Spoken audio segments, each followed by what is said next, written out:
On today's show, a notebook episode, we're going to look at the Brooklyn Nets and the blueprint that they provided, as well as the teams earlier in the week, Chicago Bulls and the Toronto Raptors, provided for teams to defend Denver and attack Denver in the playoffs. This is Locked On Nuggets. You are Locked On Nuggets, your daily Denver Nuggets podcast. Part of the Locked On Podcast Network, your team every day. What is up, everybody, and welcome to Locked On Nuggets, part of the Locked On Podcast Network. I'm your host, Adam Matas, flying solo today for a notebook episode. Matt Moore has the day off. He'll be joining me the following day, and I can't wait to get his perspective on this game as well. Lots of interesting stuff from this one. I actually think that this game was among, if not the most interesting game of the season from a tactical standpoint and from a what questions do we have about the Nuggets going into the postseason. This was one of those games that raised a lot of questions. And if we're being honest, raised some red flags. I think that we're going to talk through them. I don't know that any of them are, you can't fix these, but they certainly are things that you look at and you kind of scratch your head and say, Denver shouldn't be in this position where they are this late into the season, especially a team that has been this successful so far. First of all, I want to let you guys know we appreciate being the first listen each and every single day. We're free and available wherever you get your podcasts, and also let you know that we are presented today by Prize Picks. First-time users can receive a 100% instant deposit match up to $100 with promo code LOCKEDON. That's prizepicks.com, promo code LOCKEDON. So this is a notebook pod, and I already see people in the chat. Sean, who's on a great point today. He's one of my big points I'm going to talk about. Three guard lineups and Michael Malone's insistence on going to him. In fact, it's right at the top of this as we get into the notebook. The Brooklyn Nets provide a preview of the playoffs. It's small ball with great shooting and 5-out attack, the ability to spread you out and go 5 out, run a little high pick and roll, but you have everybody out on the perimeter. And you run that against Jokic, which is big ball, bully ball. And what is going to work? Can Denver and their high-powered offense outperform against a team that goes 5 out? 5 out is a cheat code in today's NBA. It really is. The NBA has kind of the analytics revolution and the modern day game and guys just getting so good. We've kind of solved the game. 5 out, you don't have to be particularly talented or particularly versatile or anything. If you can get 5 guys on the perimeter and run that spread pick and roll, it's so hard to guard. When the Brooklyn Nets traded Kevin Durant and Kyrie Irving, I think a lot of people thought their season's over, down the drain. I think their championship aspirations probably are over, almost certainly. But what they have is maybe the greatest collection of wing players, some guards, but primarily wing players or tall guards with length, who can spread you out, play 5 out, and have shooters at every position. And on the other end, they can play small but switchy. So they actually put together a perfect lineup that's absent a superstar. For example, if you swapped Claxton with Jokic, this would be almost a perfect Jokic ball team over there. A bunch of wings who can shoot and defend and have high basketball IQ and high feel for the game. It's a very high IQ team. And they're all wings. You know, no guards. Their guards are Spencer Dinwiddie, who's kind of a wing. He's so long. He has the size to basically act as a de facto wing. And they have Seth Curry, who's a guard. And they have Patty Mills, who didn't play. But they have Seth Curry, who's a guard. And he's the only guy who's like more of a guard than a wing. The rest of the guys on their roster are basically wings. And then when you go to the centers, they have Nick Claxton, who, again, is more of a wing. Like you saw this in the first half. He's just too little to guard Jokic. He's very versatile, and he could do switch and use his length and mobile and all these different things. I actually like Nick Claxton a lot. But is he a true center? Not in the traditional sense. And when he goes up against a Joel Embiid or a Jokic or one of these, Sabonis, whatever, he gets absolutely eaten alive inside because those guys are just too big for him. So they have him and they have Nerlens Noel, same thing. Very, very good against most teams because he can guard on the perimeter and be a switchy, big. But against the true bigs, he's just too little. So they got a bunch of wings, not a lot of guards, not a lot of centers. Well, Denver has the center, a true traditional center in Jokic. They've got lots of guards, and they play lots of guards, and they don't have a lot of wings. So it's kind of a perfect inversion of the Denver Nuggets in a lot of different ways. So that's why this is such a compelling matchup. Let's get into some of the notebook notes, though. Murray was off to start this game. I thought Denver had some really good looks early, and he just missed a lot of them. I'm worried about him. We'll talk about him a little bit more, but his health Since coming back from injury, he's had a couple good games, but you watch him during games, he's got an enormous ice pack on his left knee, which is, before it was the right knee. Now he's got it back on the left knee, which is the surgical one, the one he had surgically repaired. And he just doesn't look very healthy. He winces all the time. He doesn't get by anybody. He got the ball stolen. He had Nick Claxton one time out on an island, couldn't get by. In fact, he turned it over. Claxton got the steal on him in one-on-one. So it was tough. But Michael Porter Jr. in this game was on fire. I'm going to talk a lot about Michael Porter. He's at the center of a lot of the things today. And today I think was possibly a watershed day between Michael Malone and Michael Porter Jr. And I'll tell you whose side I fall on that one after rewatching the game. By the way, I went back and rewatched this game. Which I'm kind of glad I did. I'm glad I got to be able to kind of take a breath, go back, rewatch everything, because I feel a lot more confident, obviously, in all the different things that I'm seeing. But Michael Porter tonight was on fire, and he was much more comfortable than I've seen him in a long time, maybe all season. He's getting more and more comfortable with one dribble pull-up. So if you close out hard, one dribble, he either gets to the rim and finishes. He had another poster dunk tonight. That's 2 games in a row. Michael Porter couldn't dunk the ball earlier in the season. I did a video on this on Twitter. He couldn't get to the rim and finish. 2 games in a row now, he's had a poster dunk. That's such a good sign of his growing athleticism, but it's not just the getting to the rim. It's also the escape dribble. It's the coming off of pin downs, one dribble, get to the foul line and shoot. He's doing that with more confidence than we've seen in a long time, maybe ever at the NBA level. He seems to have a green light, although we'll find out if he continues to feel that way. I thought Michael Porter offensively in this game did some things that made you think this is where he's starting to take a leap beyond just the spot up shooter, this, whatever, starting to go to where you're like, oh, that's right. That's so valuable for when teams overload on Jokic or Murray or whatever, that you have this guy who's also just too good for your worst defender. He's too good for that. He was playing great in this first quarter. He's really playing great, I thought, throughout the entire game. Vlaco came into the game for the first time since February 28th. He's been out. He comes in and airballs right away. He had a rough night. I mean, he only played in the first stint, didn't get a second one, and I think it was the right call. He was rusty. But more importantly, I don't think Michael Malone, I think, keeps arriving at the worst possible combinations of lineups. And this is the most concerning thing for me personally as I'm watching the Nuggets over really since the trade deadline. Vlaco Chanchar and Jeff Green are both power forwards. Neither one is a center. Neither one is a small forward. Neither one of them is a great shooter. Neither one of them is a great rebounder. They kind of have this tweener thing going where if you have one of them with the right person, say you played Chanchar at 3 and you put Michael Porter at the 4, now you have a floor spacing 4 who also rebounds, by the way, and you have Vlaco Chanchar, a playmaking 4, and you could do some things. When you have Jeff Green and Vlaco Chanchar out there, I feel like rather than you get 2 different skill sets, you get the same one that swallows up the other, meaning they diminish each other's value. And then you pair that with a 3-guard lineup versus a team that has all wings.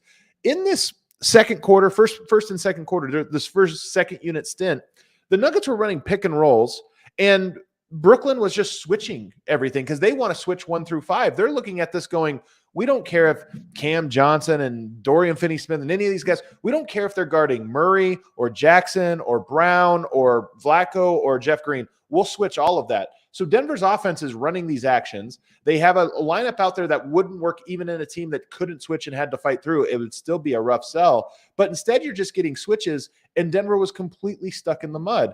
It was horrible. And then on the other end, you have Claxton, who was too big for Jeff Green. He had a post up, just shoots. He's too long, shoots right over him. And then Denver's guards were too small for their wings. This is where Mikal Bridges started to catch fire. He's shooting over the shallow closeouts of a Reggie Jackson or a Bruce Brown. These guys, he doesn't even see them out on the perimeter so that he was able to go into his shooting motion. Dorian Finney-Smith was also on fire in this game. He's not a guy that shoots as well as he did tonight too often. But tonight he was hot, 5 of 7 from 3 overall, and he had some early on. And then in this period, just to kind of highlight where you have a team of wings versus a team of guards and bigs, just one outlier example of how this becomes so difficult. Denver had 2 flagrant fouls and ones called on them in that second period. The first one was, I believe, Jeff Green. Was it? One was Vlaco and one was Jeff Green. I don't remember which was the first and which was the second. The first one, 3-pointer made, close out, get too close to the landing zone. they review it. It's a flagrant. So it's 3 shots or 3 points, a free throw, 4 points, and another possession. A couple minutes later, it's only like a minute and a half or 2 minutes later, you get another one. I think the second one was Jeff Green. It was a 2-point shot from Seth Curry. 2 points made, free throw, and the ball. So you get 7 points and an extra possession in that sequence. Was absolutely crucial. But again, what do you have? Guards and bigs having to switch out on these wings on the perimeter, and you're just getting running in circles. I thought it was absolutely one of those things that I hope the coaching staff looks at and comes to the realization that they have this, I think, selection bias in one of the ways that, the way that they stagger and play some of their lineups that is putting them behind the 8 ball. And it's more than just something that happened tonight. It's a little bit of a trend. And most nights Denver has been able to overcome it. Tonight they almost did. By the way, you get a great shooting performance from Brooklyn. You get Jamal Murray leaving the game. You get a bunch of things go the other way. You get a -20 from some of the guys on the bench, but you still have you still had an opportunity to win it. But why put yourself that far behind the 8 ball? And we'll get into some of the reasons I think Michael Malone is making the decisions that he is and why it's so damning.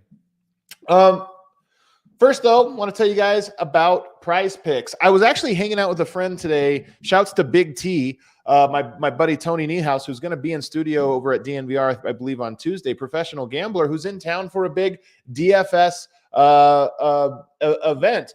Prize Picks is a lot like this. What you like is you pick 2 to 6 players, and if they go to score more or less than their Prize Pick projections, you can win up to 25 times the money of your entry.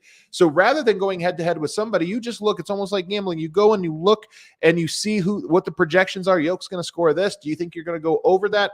Take them. So there's no competing against other people. It's just you versus the projections available. Prize Picks offers projections on any sport that you watch, including NBA, NFL, MLB, NHL, PGA, college football, men's college basketball, women's college basketball, soccer, WNBA, esports, NASCAR, tennis, MMA, boxing, disc golf, Euro basketball, cricket, and more. Entries can be made in 60 seconds or less. It's that easy. Safe and fast withdrawals.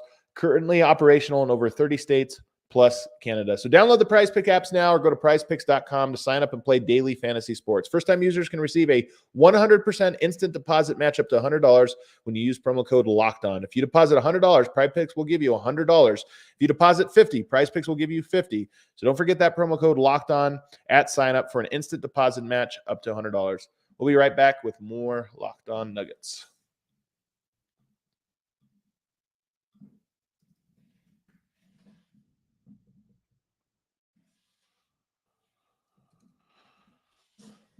All right, segment 2, we're going over this stuff one at a time and, one thing at a time. And after that horrible second or first stint by the bench, Jokic comes back into the game. Nuggets were down 9.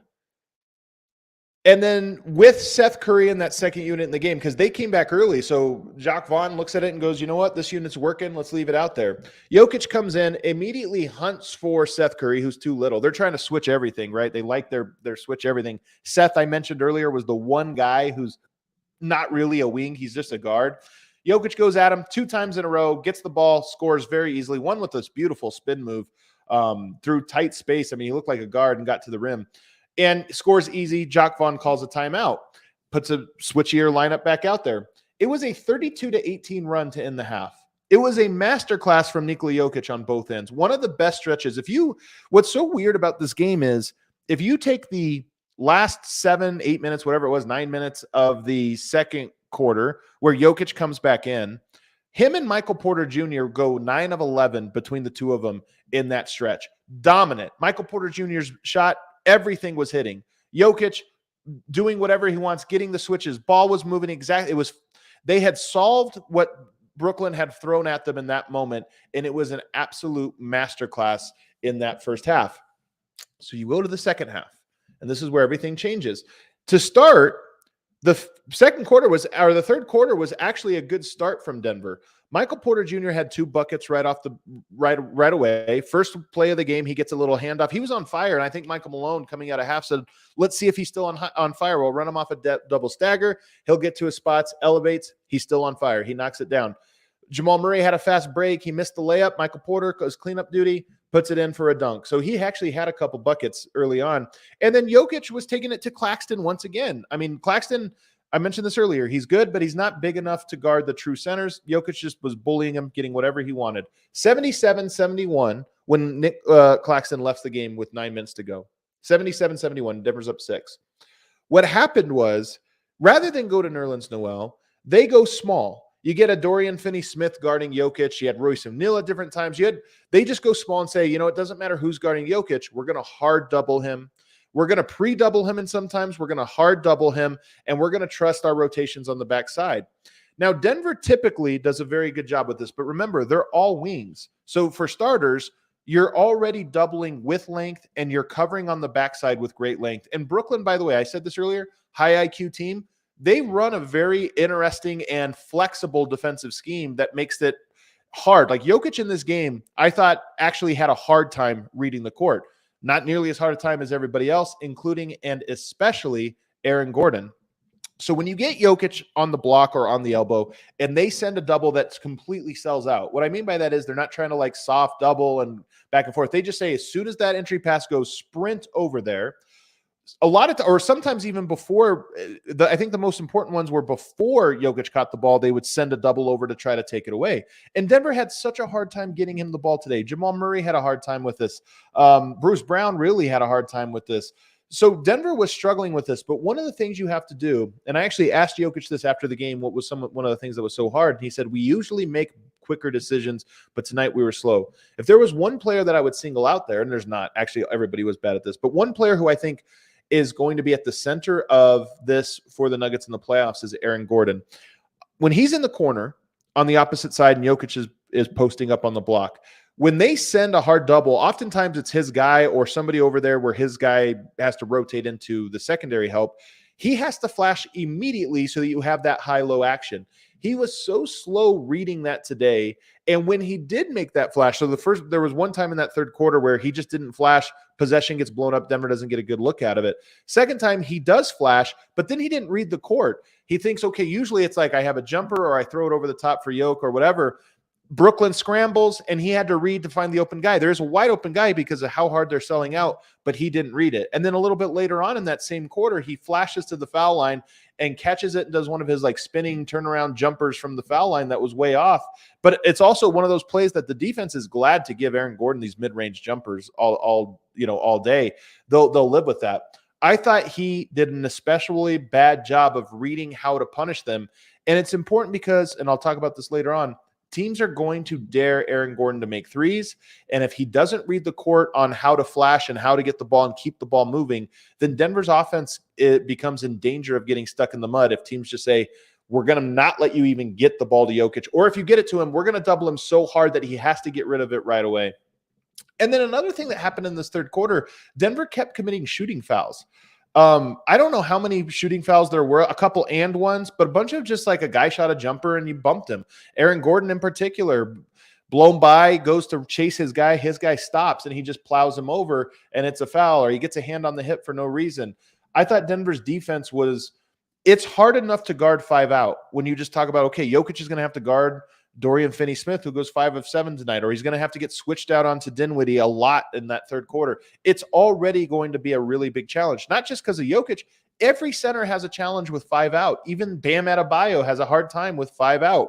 So Jokic, you already are going to make things tough, but when you're giving them all these extra points and stoppages where they make the basket and you fouled them, they get their defense set, they shoot the free throw, and now you have to go against that set defense that they had, it compounded. So and then on top of that, I will say this, Jamal Murray has to be better. In years past, the last 2 years in the playoffs, teams have been able to deploy some type of defense similar to this, where they say, we're going to sell out on Jokic because they don't have anybody else to beat you. Do you know how many great players would love it if their job was to attack 4-on-3? If they said, man, there's that much attention going inside in particular, or the elbows or wherever, or at the nail, that much attention that I have to now attack 4-on-3. And oh, by the way, I've got Kentavious Caldwell-Pope and Michael Porter Jr. spacing the floor, 2 of the best shooters in all of the NBA. So I got 4-on-3 with 2 of the best, most elite spacers on the floor. You have to be able to take advantage of that defense and be able to punish them, even as long as they are But Jamal Murray, since coming back from injury, just hasn't had a lot of pep in his step. I mean, he goes 5 of 17 tonight. And one of those was a Hail Mary at the end of the first half. So he is just in a rut right now. He came out of the game and did not return. And I think for all Nuggets fans, that's a little bit concerning. Just knowing that he hasn't looked himself in the last few weeks. There's only 4 weeks to the playoffs, and here we are. We'll get to him a little bit later on as we mention it. But Reggie comes in, and he had a turnover. Reggie Jackson had a turnover in the third quarter that was – you won't find a worse turnover from an NBA caliber point guard. He kind of rolls the ball across the court like 30 feet, and it's intercepted, I think, by Mikal Bridges. It was just one of those ones where Mikal Bridges didn't even have to shoot the gap. He kind of just handed it to him. Lazy, did not read the court very well at all. And it was just that third quarter, it was 27-10. Denver got outscored in that small ball stretch with Jokic on the court and the other team going small, 27-10. 27 is horrible. That's a 9 minutes, by the way. That's not a full quarter. That's 9 minutes. 27 is bad defense. 10 is horrible offense. It was a perfect storm. So fourth quarter, Murray goes out for the rest of the game. And by the way, I want to get to this. In that third quarter, Michael Porter Jr. had 2 plays that I thought were bad. He had 2 of them. I thought Aaron Gordon had 5 or 6. I thought Jamal Murray had 3 or 4. I thought Bruce Brown, after he checked in, had several. Michael Porter, to me, was by no means the weak link in there. By the way, tonight, if you look at the defensive rating, when Porter was on the court, the Nuggets had a 114.9 defensive rating. Roughly their average on the season. I think it was the third best of anybody that played tonight behind Christian Brown, and I can't remember who the other one was, but the other person, whoever it was, KCP or something like that, was basically the same. That's not to say he didn't make defensive mistakes, but if you're looking at that quarter and you're looking at the whole texture of the game, to me, he was nowhere near the worst impact player, nor was he the worst defensive player, and more important than that, playoffs are you're not going to win playoffs because you benched Michael Porter. You're going to have to find out whether or not he can handle these moments, and whether it comes in a 2-3 minute stretch where he does something you don't like, to bench him and not get the sample size of, well, let's see what he looks like in the clutch having to go against this. Let's see if his hot shooting continues. And at the very least, you're going to outgun teams like this, and you're going to outscore them, which, by the way, might be the strategy against a team like the Phoenix Suns should they match up. You might just have to outscore them and say, you know what, we're not happy with our defense, but we're just going to score a little bit more than them. To not even get that sample, and then to still lose, and then to what I fear is break trust for a player who has sacrificed so much all year. To me, it was the worst thing Michael Malone could have done in this game. And we'll get to that again in the third quarter, where I talk about my big takeaways from this one. Fourth quarter, it's announced that Murray's out for the rest of the game. The first bench stint was actually horrible. I think we have this recollection that the bench came in and actually rallied back. The bench came in and actually the gap widened from the end of the third quarter to the start of the fourth. Nuggets call a timeout, and they bring Jokic back in. He played 39 minutes tonight. It's especially concerning that the Nuggets played him that many minutes and lost at home. He played more minutes than anybody else in the game. So that's a part of it. But Jokic comes back in, and they storm back. Jokic was dominant. He had another great stint, another great stretch. Dorian Finney-Smith hit 2 clutch threes. And I thought Denver, some of this is the ball didn't bounce your way. I thought Denver shored up their defense and was playing pretty well. Jokic was giving good effort. Dorian Finney-Smith, that's the guy when Dinwiddie tries to draw Jokic out, they weren't going to leave Jokic on an island. They were going to bring a second guy and then scramble on the backside. They try to be smart about where they would send the help from to push Dinwiddie to one side so that you have more room to rotate and to try to cover when he gets rid of the ball. I thought Denver did a good job of running guys off, making it tough. They hit shots tonight. And they're a great three-point shooting team. They really do remind me, the team they remind me most of is the Phoenix Suns right now. The Phoenix Suns, to me, present a lot of the same problems that the Brooklyn Nets will, where, yes, they shot a little bit hot tonight, but they have so many good three-point shooters that when you're leaving a wide-open guy, like Dorian Finney-Smith is like Torrey Craig to me. Is Torrey Craig always going to go 5 of 7? No. But you're going to double KD. You're going to double Chris Paul. You're going to double Devin Booker. And those guys are going to get okay looks. As long as you're scrambling to make it so that they're not just comfortable, you're still trying to run them off the line. And I thought in the fourth quarter, Denver did that, and he still knocked them down. Sometimes those are the breaks. Christian Brown's defense on Dinwiddie in the clutch, I thought was unbelievable. That play where he shadowed him. Dinwiddie's he's a slippery player, man. He's super smart, super quick, and has great touch. He has every type of shot in the book. He's got a floater. He's got a mid-range. He's got a step back. He stuck with him. And then what really stands out to you, Christian Brown is one of the few wings the Nuggets have. He might be the only natural wing because like some of the other guys are more guard or more this or that. He at 6'7", he dwarfed Dinwiddie, stuck with him, contests with the right hand and then blocks with the left. It was just a really great play that shows you how valuable he can be to this team and how much Denver needs a player like that, just somebody with length to throw out some of these guys.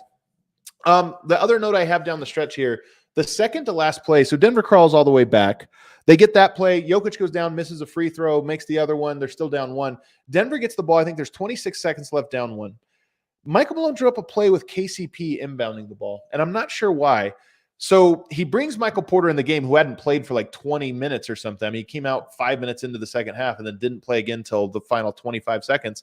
But he brings him out and he uses him as one corner floor spacer. That's smart, right? Then you have Aaron Gordon on the baseline, okay? And then you have Bruce Brown in the other corner and KCP inbounding it. I don't know why he made that decision. I definitely would have swapped them. Throw the ball, because really all you're doing is throwing it to Jokic, trusting that he can clear out space and catch it. He catches it, and because Bruce is in the corner, his man just runs and full-on helps. Jokic shoots a turnaround, sort of like fall away one-legger. Wasn't a very good shot. And actually, KCP's guy, he was on the inbound, KCP's guy comes and doubles as well. And you just think, that's the worst. You have two great shooters. Put them in each of the corners. You should be able to read the court a little bit better that way. Michael Malone didn't do that one, and he misses. He got another chance late from the sideline. That one was more of a heave, like 1 second left. All you have time to do is catch and shoot, and he missed that one. So he goes 0 for 2 on game winners. But that was a frustrating one. And when we come back, I want to talk about my big takeaways from here, including what I thought was a bit of a strange post game that makes me a little bit worried about how this game is going to sit with Michael Porter Jr. in particular. First, I want to tell you guys about Built Bar. You guys know this. This is mine and Matt Moore's favorite. We always get a little package. Like every quarter, we get a new package. The Built I love this that we do this every single year. The Built March Madness bracket is here. We know you have a favorite bar or puff, and now's your time to make it count. Go to builtmarchmadness.com to vote for your favorite. You haven't even looked at the NCAA bracket yet? Doesn't matter. Go to the Built Bar bracket. That's all you need. I'm going to be voting for Churro. You guys know my favorite one is Churro. Not only that, Locked On fan will now win a 12-month subscription to Built to have the Built's best bars and puffs delivered monthly straight to your door. So you might as well go fill this out. Then you're entered to win a free box or a 12-month subscription. It's really cool. You got to try it at built.com. What makes them so good? Well, for starters, they're all high in protein, low in sugar, and covered in 100% real chocolate. That's right, real chocolate. So go to builtmarchmadness.com and vote for your favorite bar or puff and pick up a box while you're there. You can vote every day in March, so hop in and support your pick. We'll be right back with more Locked On Nuggets.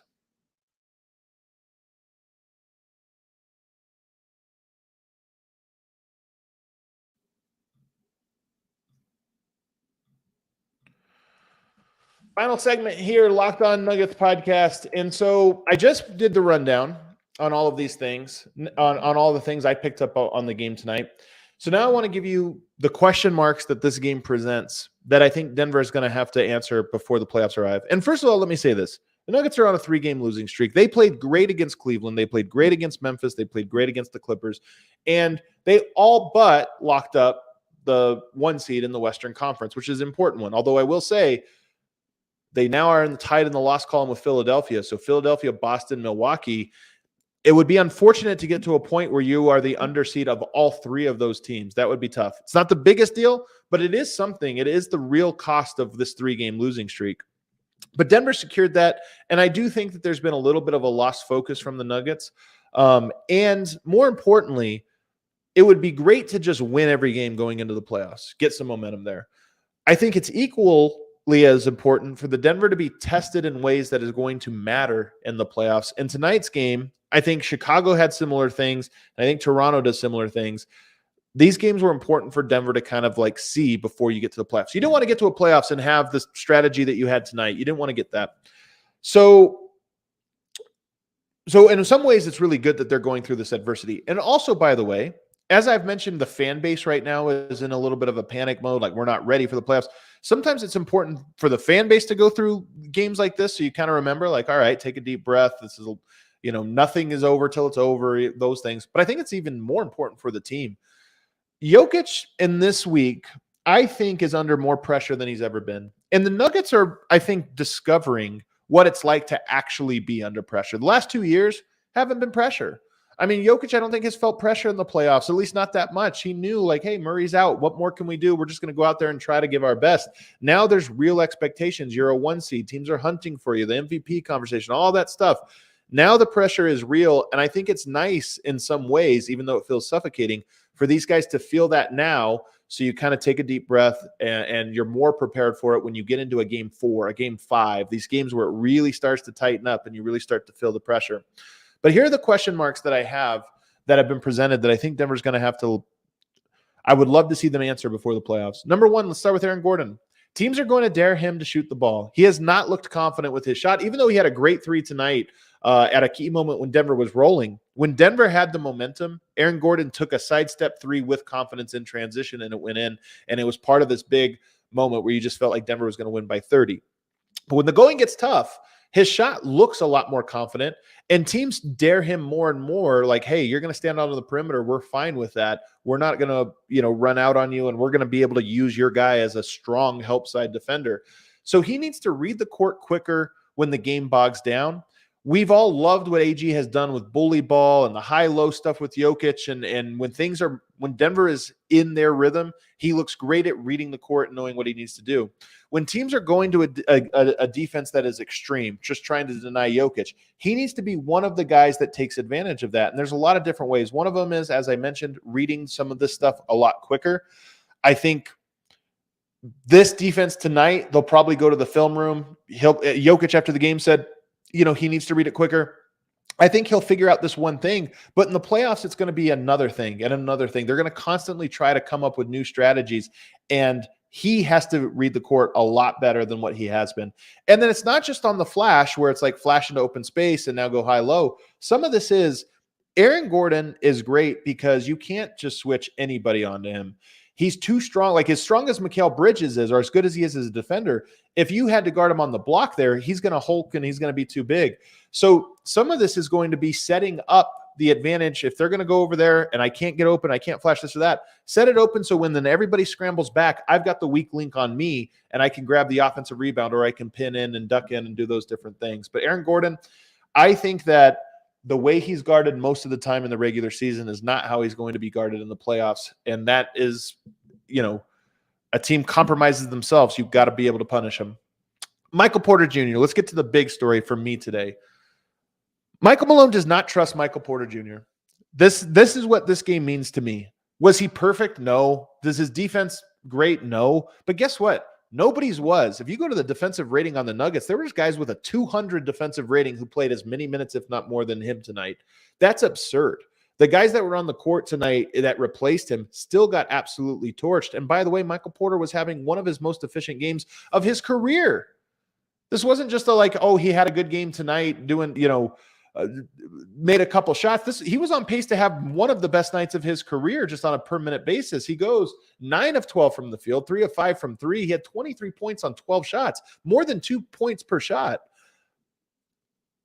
23 minutes, 23 points. If he plays 33, 34 minutes, he might get a 34, 35 point game and again, break some of the stuff open. So if he can have that offensive game and the team collectively could have the defensive game they had, and Michael Malone pulls him off and doesn't put him back in the game, I'm sorry. If I'm Michael Porter Jr., I look at that and I go, what am I supposed to do this year? I've done all the things. I'm a better scorer than what I am on this team, but I sacrifice because the guys have, everybody needs to, everybody is sacrificing. To do all of that and to get into this moment, it just makes me think Michael Malone does not trust him. For good reason or not, he just clearly does not. And I worry that this is going to be one of those things that kills his confidence. There was a question he was asked by, I think, Jenna Garcia in the postgame about it, and he called Michael Malone out, said he didn't put me back in the game. Like, he clearly was upset about this, at least according to the reports. I was not in the locker room. I was interviewing Jokic at the time. Some people went to the locker room to get that quote. But we don't have to imagine that this is in my opinion, if he would have played the close of this game and gotten torched, that would have been a better outcome than the one you had, because at least you could point to something and say, look, this is the playoffs. This is what's going to happen. We need you to get better. And in a playoffs, you'll have a shorter leash. But in a regular season home game that effectively was meaningless, to not trust him there is so damning of, how you take care of a player who has sacrificed so much to me, that I honestly think Michael Malone owes him an apology for the way he managed him tonight. If I were Michael Malone, I imagine he would have to go to him and say, hey, look, I looked at the tape. I didn't do a good job with you, and I kind of put too much on you for this one. And even though there were some defensive lapses or decisions you made that weren't great, I should have closed with you because you'd earned that trust. The fact that he didn't do that. By the way, he was being replaced by Bruce Brown, who's not exactly been a defensive stalwart over the last several weeks. Let's go to Jamal Murray. Oh, and then the question for Michael Porter is, can he guard on the perimeter using his length? Is he going to be able to make impacts? If team goes to this, if you're getting to a Phoenix Suns game 5, pivotal game 5, and they're spreading you out like this and he gets switched on to Devin Booker, how does he do? Is he completely cooked? If you remember, I think it was the Christmas game, he got cooked so bad that Devin Booker walked to the layup and scored on him when he had him a one-on-one. Is he that, or is he improved game by game, a little bit better? Does he get a little bit better? We didn't get to find that out tonight, and I really wish we would have. Jamal Murray, can he punish teams for overloading on Jokic? I mentioned this earlier. Do you know what Devin Booker would give to have a team that pre-doubles somebody else on his team? Yes, Kevin Durant is there now. But Jokic is a player that is so big that if two players are going to commit to going on him, do you know how much a player like Devin Booker would love to have that? Damian Lillard, even De'Aaron Fox. Like, if you're going to give that many guys, De'Aaron Fox is going to get to the rim and score. The fact that Jamal Murray failed this badly in this game, and really all week. Last week they put Alex Caruso on him. He couldn't get open with trying to break the record. He couldn't get open for three. He couldn't get to the rim. He was effectively shut down by a good perimeter defender. Can he get the ball to Jokic? I mean, part of what happened tonight is Denver just couldn't get him good angles on passes. They were turning the ball over on entry passes to him, and some of that was Jamal Murray. And then lastly, is he healthy? There's that story with Jamal Murray when he got hurt that, he was in the locker room and he was thinking, coach, are you guys going to trade me now? Like, are you going to trade him? And, Malone said, of course not. Like, you're our guy. We're going to wait for you to come back. And that was the right call. The Nuggets missed 2 playoffs because he wasn't healthy. Is he not healthy for a third straight one? If you can't go Jokic's first 3 years of his prime, 2 MVP, maybe 3 MVP seasons, go into a playoffs where your running mate, the guy who's going to get you over the hump, isn't healthy. The first 2 years completely out. It happens. ACL injury. It happens. But coming back this year and thinking, is he not healthy again? That's a real concern for me. I think I would not be surprised if he took a little bit of time off. The Nuggets' next game is in Toronto. That's his hometown. Maybe he plays in that one. But if he plays, I hope that he is building towards health and building towards that quickness. To me, he has lost his explosiveness that he had right before he got hurt. And that's really, really scary with only 4 weeks to go. So big questions surrounding Jamal Murray now. Let's go with Jokic. Can he guard on the perimeter? Tonight, I actually thought Jokic's defense was okay tonight. I know this is going to sound crazy. 5 out is hard for any center. I thought his defense was really bad in San Antonio. I thought it's been bad for the last couple games, really since the Memphis game. It was great in the Memphis game. A couple games in a row where his defense, I thought, slipped. Tonight, I thought he guarded okay, and it still got absolutely torched by this 5-out system. So can he guard on the perimeter even just a little bit better? And then secondly, can he score against the double team? Not just make the right play against the double team, but sometimes you just have to be able to score through it to make them even. If they're going to overload, make them overload to the maximum amount to open up things for everybody else. And tonight, by the way, I thought Jokic did a good job when he got the ball. When Denver couldn't get him the ball, that's really, so I don't really hold this one against Jokic on the offensive end, but it's still a question that I think we talk about his aggressiveness. I do think there's going to be a game in a playoffs where you can't just count on the open guy in the third and fourth quarter like this entire times. If guys aren't hitting it, he's going to have to be even more aggressive in that double. And then lastly, and I think most importantly, with Michael Malone, can he read the game in real time? I think that Michael Malone, if I was to give you my honest critique of Michael Malone, I think that there is a battle with coaches between being principled and adjusting to the game. And I think Michael Malone is one of those guys who is so far on the principle scale that he completely loses the forest for the trees in real time. And I think this is part of why Denver has started down 3-1 so many times in their playoffs. They get off to slow starts because Michael Malone, I think, is a guy that thinks about the game the way it ought to be, not the way that it is. So tonight with Michael Porter, when he goes to his defensive lineups with Bruce Brown, and I'm going to keep Reggie out there and this or that, he's not going out there for logical reasons. He's going out there because I want my defenders out there.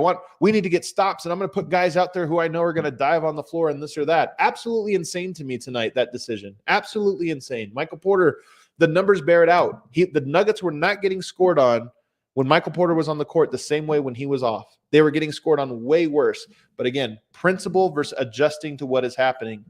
And can he calm down? I think that Michael Malone over these last several games has had a panic to him. You know, we talk about the pressure of the season, and it's weird. I do think that Denver is a 1 seed, and that's what you try to accomplish. But with that comes a weird pressure. I don't want to get into the hot takey thing here because, quite frankly, it doesn't matter what I say. But this is a year where Michael Malone is, I'm not saying on the hot seat, but if they don't perform to the expectations, I do think he gets fired. And I think he knows that. This is the thing about a coach is, hey, you've been around for 7, 8 years. It's very rare for a coach to stay 8 years and not, get a championship or at least to a final. So he has to know first round, second round, if it doesn't go to expectation, Jokic is going to get cooked. The organization's going to get cooked, and somebody's going to have to be the first fall guy, and it's almost certainly going to be him. I think he has coached these last handful of games with absolute panic. Absolute panic. One of the reasons you don't go back to Michael Porter Jr. is you're panicking, and you're like, I've got to get my guys out there. I got to get this or that. And then lastly, 3-guard lineups are absolutely terrible. This is the NBA in 2023. Length matters. I've talked about this all year, but length is such an important thing for defense. And when you see teams like Toronto and teams like Brooklyn, they're going big. New Orleans Pelicans, the LA Clippers, they're a team that just says basically we only want wings. We don't want bigs. We don't want guards. We just want wings. Well, Denver doesn't have a lot of wings, but they do have some, and they don't play. The fact that it took this long for Christian Braun to play for some reason, even though another player who has been a defensive guy, he has length and he plays a position nobody else on the roster does, you still can't get it, and you throw out 3-guard lineups. And the numbers bear this out. If you have a bad lineup with Jokic, something's probably wrong. And yet, the Murray, Jackson, Brown lineup, I think, has played 6 games with Jokic and has been outscored by almost a point per minute since they've been on the court. That's with Jokic. And then you take that without Jokic, it's the exact same numbers, 1 point per minute, basically, that the Nuggets are getting outscored there. Now, it's a smallish sample size, somewhere around 6 or 7 games, basically, since the Reggie Jackson trade. But Denver to constantly adjust to go small against these big lineups, Denver won a lot of the battles tonight. They crushed the rebound battle, 49-28. You crushed that battle. That's insane to be able to grab 15 offensive rebounds. Denver shot 39% from 3. I know that they got up a lot more. They hit 17. Denver only hit 12. But still, it's not like Denver had an off shooting night. To have those things in your favor and to still lose a game like that on your own home court, something tells you your calculations are off. You're just off on these. And so for me, Michael Malone, he has some things that when I say he's principled, there's a very thin line between principled and stubborn. And I worry about Michael Malone's ability to adjust in real time versus his ability to say, this is the way we ought to win. We ought to win this way because it's the right way to do it. And unfortunately, in today's modern NBA, there's no right or wrong. Things are changing. Teams are playing with Royce O'Neal at center. You got to be able to adjust and make those decisions. So a discouraging one, but I want to finish it with a little hope and just say that, like I said, Denver is going through some of this adversity right now, and I think it's good for them. These are lessons that I think everybody's going to have to take a long look in the mirror. I'm not sure Reggie Jackson needs to play, and Michael Malone might have to make that tough decision and say, you know what, we're better off without him. Maybe we don't have a guard, and it's not perfect, but at least we have the right types of personnel out there, and we're building towards something that's going to work in the playoffs. A lot of people said Thomas Bryant, get him out of there. He didn't play tonight, and Nuggets were even worse than usual. And it was the right move not to play him, by the way. That's a very switchy, small team. It's right not to play him, but the point stands that you might have to get even more creative and more experimental with that second unit, and you might have to get more experimental and get rid of some of these 3-guard lineups, even though you have a plethora of guards. That's it for today, guys. Nuggets, I'll be back tomorrow. Actually, I'll probably be back Tuesday morning with Matt Moore. We'll do a morning show, and we'll talk about some of the stuff I talked about today and get his perspective on this game, and also just some of the trends. I know I've seen him on the timeline. He's been talking a little bit about, we've talked a lot about March basketball doesn't matter. But this run and just some of the pressure that I think is bubbling to the surface with Denver, maybe that changes that equation a little bit. We'll probably talk about that on Tuesday as we get ready to watch the Nuggets take on the Toronto Raptors. Thanks for tuning in, everybody. We'll be back again next time with more Locked On Nuggets.